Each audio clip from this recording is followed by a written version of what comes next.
لنا 3 نقاط في مباراة صعبة. معي كابتن علاء زهرة، كابتن فريق المنتخب العراقي. نقول لك هذا لك كابتن علاء، اعتقد فريق المنتخب العراقي حاول، ولكن المباراة كانت جدا صعبة على الفريقين اليوم. اي بسم الله، الاسم علاء عبد الزهران. الحمد لله والشكر على كل حال.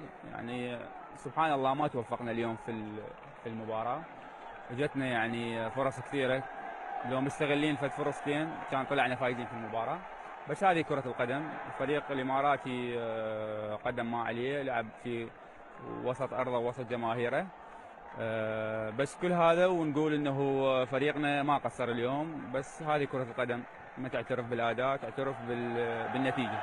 كابتن علاء بكل صراحة 4 خسائر في هذه المجموعة، اعتقد فريق العراق يمكن خرج من الحسابات. لا بعد، يعني عندنا مباريات 3 مباريات في ارضنا. صحيح هي مو في ارضنا، يعني الارض المفترضة، بس بعد لسه بعد يعني كثير نقاط مثل ما نقول على الورق. بعد عندنا مباريات. الفريق مثل ما نقول فريق تجديد، يعني مو الكل يعرف انه الفريق اللي قبله اكثريتهم لاعبين اعتزلوا، فهذا فريق جديد يحتاج فقط الوقت حتى ان شاء الله يكون منافس قوي في اغلب البطولات ان شاء الله. غياب علي عدنان، غياب حمادي احمد، ياسر قاسم، علامة استفهام اللاعبين الثلاثة هذول، وين اللاعبين هذول؟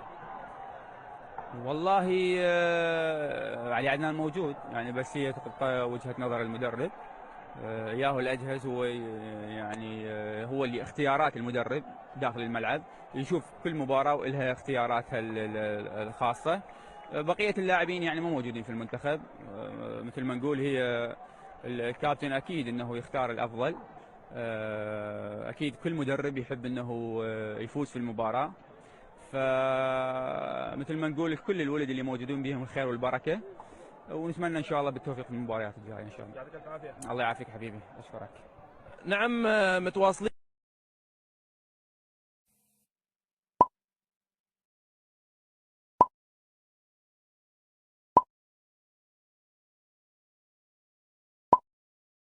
لا تنسوا الاعجاب بالفيديو والاشتراك في القناة تشجيعا لنا لنستمر بنشر المزيد إن شاء الله.